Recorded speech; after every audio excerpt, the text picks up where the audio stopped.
Welcome to a special presentation of Sellout Crowd, Conversations with Coach. I'm Bob Stoops. I'm taking time to talk with my friends and colleagues in the sports world to get caught up and share some stories. But first, I want to say thanks to these sponsors: Rose Hill Builders, First Fidelity Bank, and Louie's Bar and Grill. This is special, this presentation. I'm going to be joined all day here, or all these segments, with some great coaches that are in the playoffs here around the state. My first guest, undefeated Heritage Hall coach Brett Bogert, four-time state champion, ninth year, I believe, right, Brett? Ninth year as the head coach. Only has 7 losses through 9 years. That's quite the record, Brett. Congratulations, and I know 12-0 record coming into this game.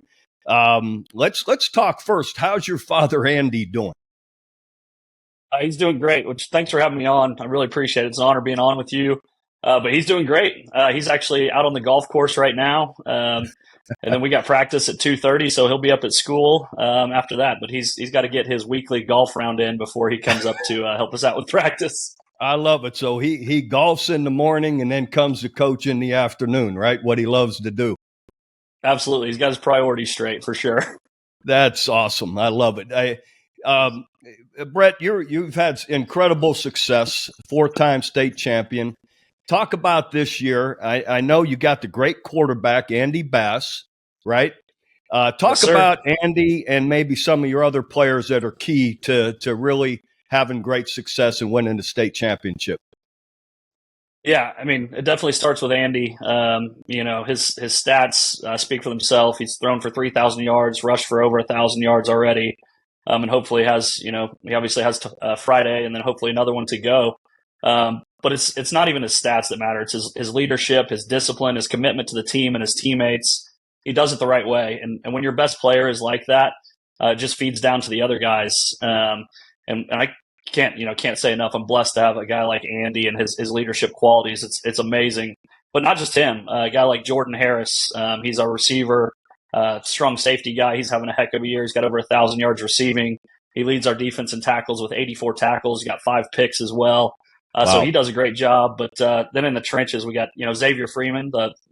He's the younger but bigger brother of Gavin Freeman, who's up there or down there in Norman. He does a great job on both sides of the line for us. He's ferocious. Then Jack Harris, Charlie Ganiabati, Grayson Hume, and Eddie Johnson. Those guys really make us go. They played in the trenches for us. And as you know, you can't go anywhere without a good group of offensive and defensive linemen. No, I hear you. Everything starts up front in my book. No doubt about it. But you defeated Marlow earlier in the year. I guess it was week 10, I think it was. Yes, sir. What were some of the keys in that game? And then you can transition that right into this game and why that'll be important this weekend.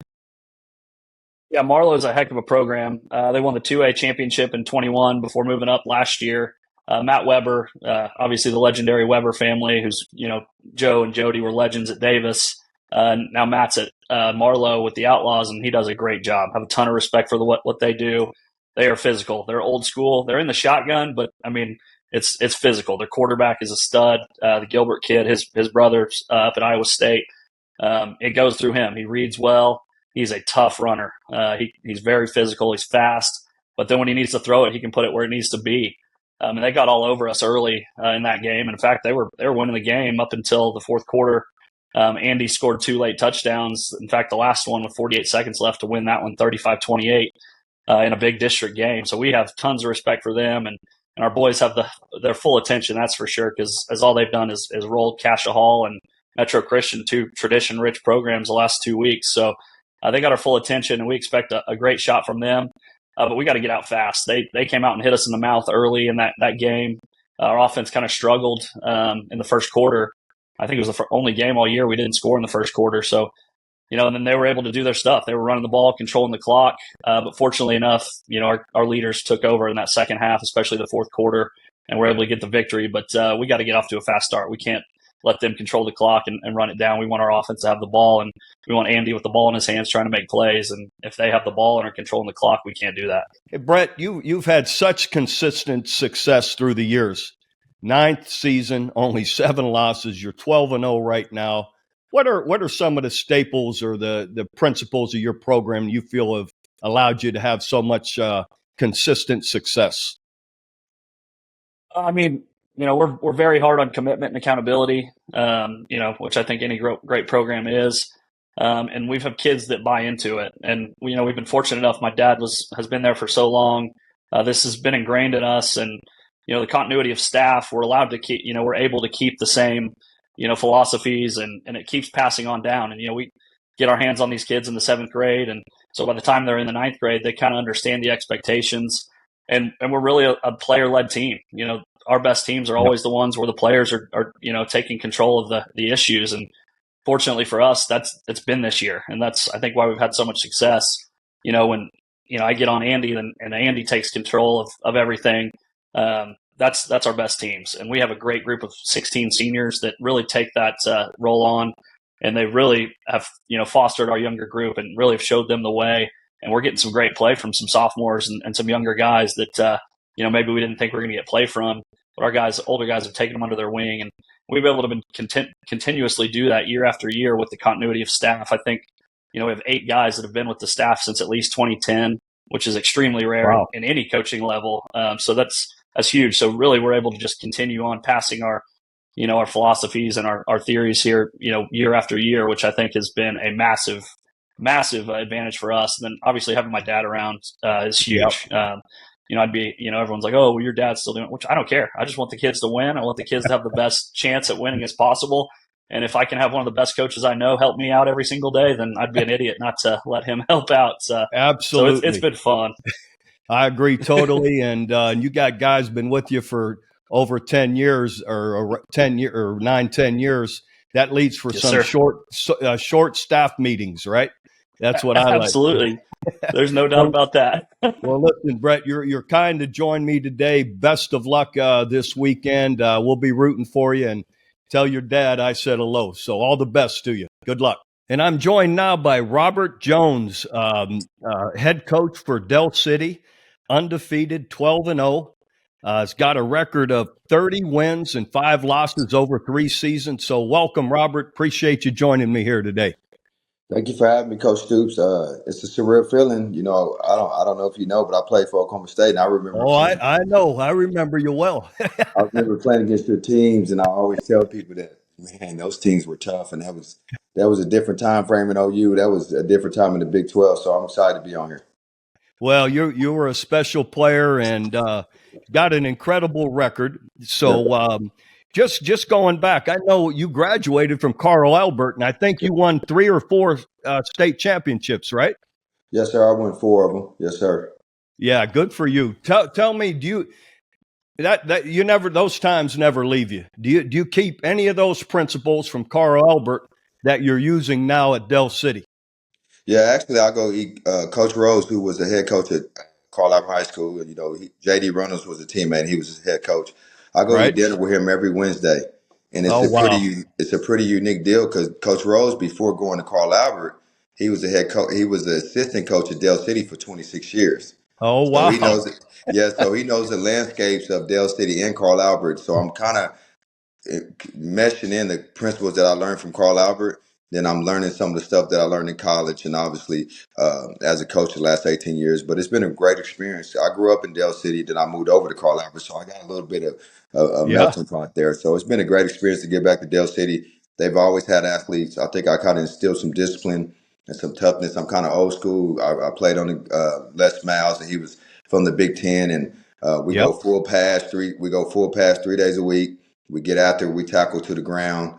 So we got an old style kind of football style, and then we mix in the athletic ability. It's been great for us. Well, you're wise to keep up always with your mentors. There's always a little bit of advice it never hurts to have, right? Absolutely. But talk about you got a great tailback, Rodney Fields, and talk about how key he's been, and maybe some of your other guys that have really been instrumental here the last few weeks in the playoffs. Rodney came over to us this year, his senior year. Rodney's always been special. I know about him when he was at Southeast. He's real explosive. He reminds me a lot of Brandon Presley, Keywan Jones type running back. He can run screens. He can actually line up and motion out the backfield and play slot. So he's a little mixture of both. He's just explosive, and he's when you're a 4-4 guy, and you're able to get downhill and you have a little toughness to you, you're going to be able to do some special things. But actually, he's been a real big influence on defense. We moved him to Mike linebacker like 3 weeks ago. He's already had 2 interceptions, one for a return for a touchdown. So he's just a special athlete that makes coaches look great. And you kind of implement our toughness and how we do things in off season. And it's just really been great for him. He got a lot tougher. He's able to play through injuries more. When he first got here, he was always kind of like nicked up and banged. Wasn't as tough as he needed to be. And I really challenged him in some areas, and it really has worked for him. He's a special player. How about any other key guys, coming into this big game with Claremore this weekend? Yeah, absolutely. We got LaDainian Fields. He's a receiver and Yep. cornerback for us. He's committed to TCU. He has 1,200 yards receiving. He has 6 interceptions. In the first 2 playoffs games, he has some return touchdown interceptions. So he's just a special player. He's also special on kickoff return and punt return as well. So that adds a different element to it. And then we have Brandon Adama. He was actually rated the number 3rd running back in the state before Rodney moved over. So we were able to move him to slot. So we're able to run some bubbles and quick screens, and he runs like a running back. So we use those on first and second down to get us to some second short situations. So, and then what's been left out is our offensive line. We got a couple guys. They're good Division II type offensive linemen. We got one guy that's a Power 5 guy, but then you have a mixture of some Division II type guys. They're not the biggest size, but they work hard. They've been in the program for 4 years. So our offensive line and defensive line has really been a staple for us, and that's really helped those athletes kind of get in space and do what they need to do on both sides of the ball. That's great. Lastly, you got obviously 12-0 big game with Claremore here Friday. What are going to be some of the keys if you guys are going to win this game? What are going to be some of the key parts of this game that you feel you got to win? Well, first thing is get over the emotional high. Guthrie was ranked very high. They were a top known team in the state. Everybody was kind of picking them just because they were a tough team. They only allowed 33 points all year. So when you win a game like that, you can kind of fall asleep against a team like Claremore. They wasn't expected to be here. They beat an 11-0 team. Elgin, who was kind of picked, everybody when they did that brackets, they picked either us and Elgin or Guthrie and Elgin. So Claremore wasn't expected to be here. So I feel like they're going to play loose. I feel like their coaches are going to take chances. They're going to do things they haven't done all year. So during the week, we have to make sure we make our players understand that, hey, this team is here. Whenever you get to the semifinals of the playoffs, regardless of how they got here, regardless of what kind of talent they have, they're here for a reason. So we can't fall asleep against them. Then we got to continue to play great defense, stop the run. That's the first thing I want to do, stop the run. Then you got to be able to run the ball. Regardless, football, with all the spread stuff and what's going on, it always comes back to stopping the run and being able to run the ball. So we want to stop the run and run the ball. I think that's going to put our athletes in a good position to be successful. Well, Robert, you do a great job. Excited and happy for your success. You do a great job on the radio. I listened to some of those pregame shows ahead of the Oklahoma State games, and really, really appreciate you joining us. And wish you all the best of luck here finishing the year. Good luck. Thank you, Bob. Thank you for having me, Coach Stoops. Appreciate it. You bet. My next guest here in the playoffs, 12-0. Loren Montgomery from Bixby High School, 12-0, 14th season. Loren, it's hard to believe you're that old, but 14th season at Bixby, 7 state championships, including 5 straight. Got a big game here this week with Owasso. So welcome to the program, Loren. Appreciate you joining us. It's an honor to be on here. Appreciate you highlighting our program. Well, listen, You've had such great success. I know you were a coach with Alan Trimble, great friend of mine through the years back at Jenks. What do you carry from Coach Trimble and that experience there? Such great success there at Jenks to what you've been able to do here at Bixby. I'm always intrigued by everybody's journey and how you bring things with you as you go.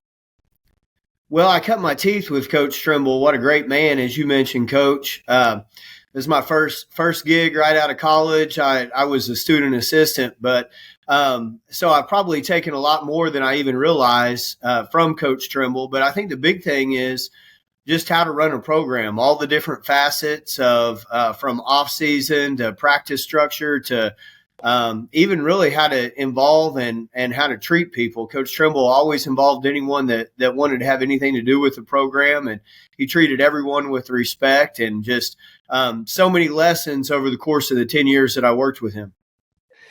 Tell me, this big game with Owasso this week, what are going to be some major factors in this game, or what do you feel are, as you practice through the week, what are some key factors that you feel you've got to win or that got to happen for you to have a chance to win this game? Well, first off, our defense is going to have to slow down. They've got a lot of really good weapons, and Coach Blankenship has been doing this a long time. He's really good at getting those talented players the ball in space, and so we're going to have to slow down some of those guys. We played them early in the year. Seems like a year ago now, but they've settled in on a quarterback, and he's throwing the ball around extremely well.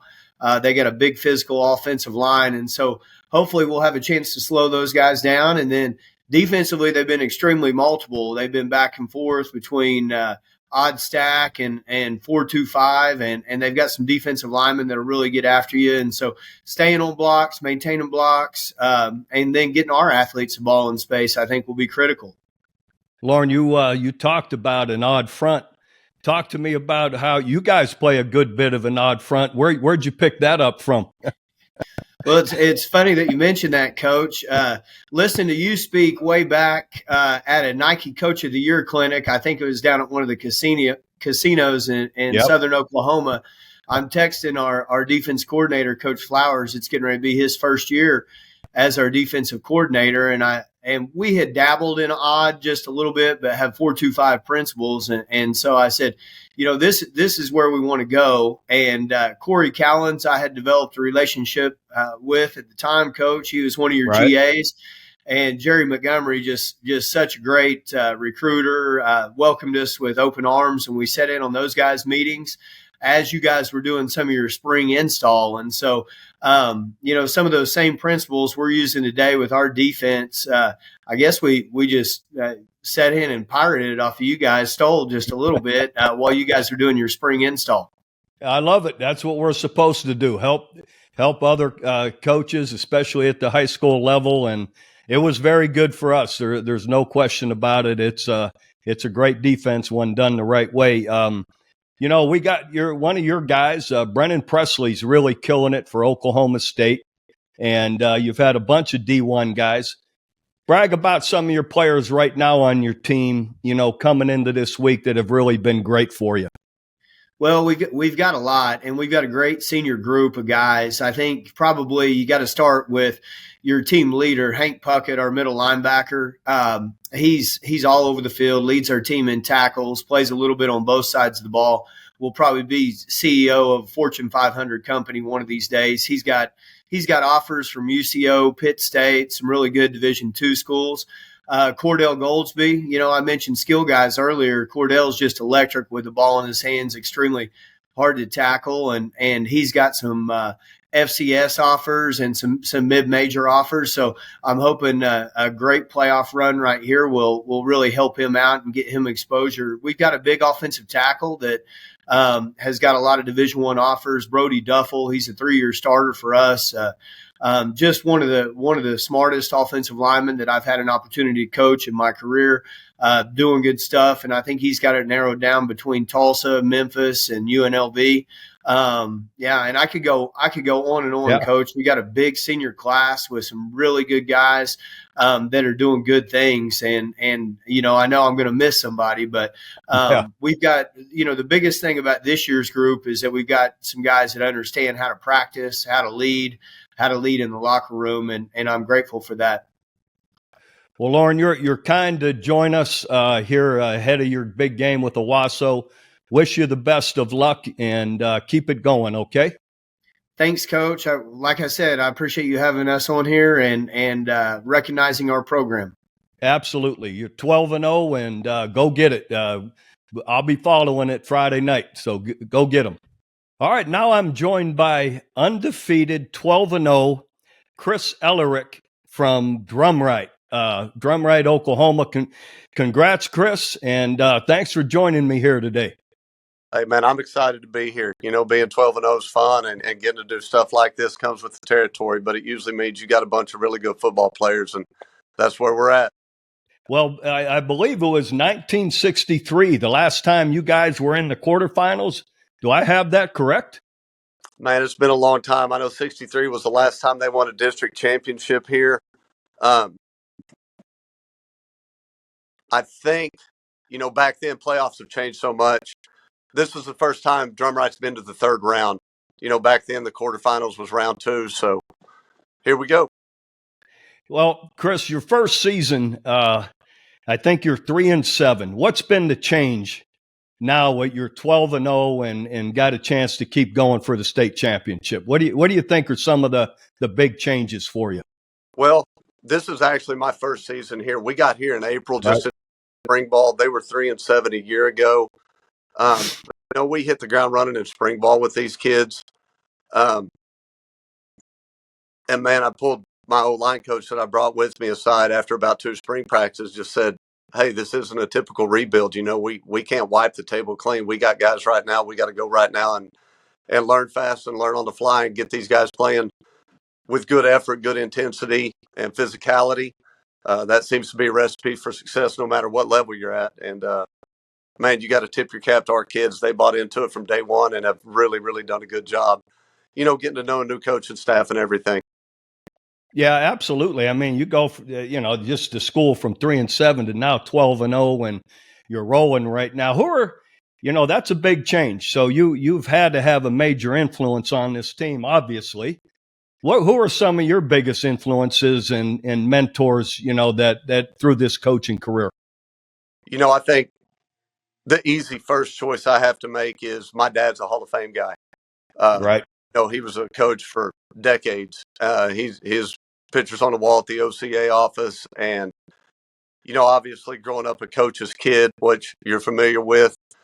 Right. You are, even early in your career, you just have certain things you don't know why you know them. You just do. And I think that's always an advantage, when you're starting a coaching career. So obviously the number one would be my dad.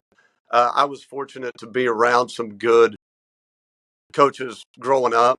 Gordon Garner was my high school basketball coach, and I always steal from him because he was the most competitive human being I've ever been around. And I loved as a player his competitive fire, and I always took that from him. And again, not to tap the host on the shoulder, but I always loved the way Coach Stoops talked to his players through the media, and was always honest with them. I think as coaches, we live in an area that's a hotbed of great coaches. It's a hotbed of good competitive football. And if you just open your eyes and look around, there's a lot of people we can learn from. And I'm with you that, to me, and you got to be this way, also just relating and being close with your players. When they know you care about them and are there for them no matter what, they'll do anything for you. And you got to be one of those kind of guys. Well, at the end of the day, scheme is scheme. And everything you put up on the board looks great in the coach's office. But if those guys don't execute it, then it doesn't really matter. And if they don't know you care on a deeper level, then the odds of them executing are pretty slim. And really, wins are great, but wins at life are more important. And if these guys leave Drumright High School and go on and they're good fathers and good husbands and good employees or run a clean business, then, hopefully somewhere in their past, they can look back and say, hey, I learned some of that from playing football at Drumright High School. I love it. I love it. And I heard you bring up your basketball coach. Couple of the best coaches I've ever been around was my grade school 7th, 8th grade basketball coach, Ralph Sandine, and then my high school basketball coach, Bob Santor. I mean, those guys were fantastic. Tell me the names of the basketball coach you were talking about. His name's Gordon Garner. He was my high school basketball coach, and he was a young guy right out of college. And it was just fun to play for. And he would get after you, but we knew he wanted to win. And he had a fire and a passion for being a competitor and winning. And I don't know, I kind of look back on that as part of my growth as I got into the coaching profession. I love it. I love it. Now, lastly, Coach, big game here this weekend. what are going to be some of the keys for you guys there at Drumright to have a chance to come out and win this football game? Man, the first big key we've got to do is we got to get healthy. It's small school football, and we've got some really good players. We got some guys that are a little bit dinged up from a 12-week grind. We got to get healthy and be our best. You're playing this late in the season. There's not a lot of weak teams left, and Velma-Alma can play. Those guys are good. They're really, really right. They do a lot of things well on both sides of the ball. They're good up front. They've got really good skill kids, which obviously play offense and defense. And the biggest thing we're going to have to do is go execute. Go do what we do. We can't get caught up in trying to change a lot of stuff right now. We got to be true to ourselves and true to what we want to do, and then go execute. And you get into big games. I don't want to say you simplify, but you definitely don't overcomplicate, because it still comes down to block and tackling and execution. Absolutely. Be the best version of yourself. Don't beat yourself, and go get it. I agree. Be aggressive and go after it. But Kris, when you're finished, hopefully with the state championship, you're going to have to come down to Norman with me, and you got a buddy here in town, Matt Porter. We're going to have to go have a beer together and hopefully celebrate your state championship. Hey, we'll celebrate whatever we can celebrate, but Matt's buying. I like it. All the best. Good luck to you this weekend. Hey, Coach, appreciate you guys. Appreciate you having us on, and also appreciate all the people in Drumright, Oklahoma, and a bunch of kids that are busting their tail up here. That's awesome. Go get them. Hey, thanks, Coach.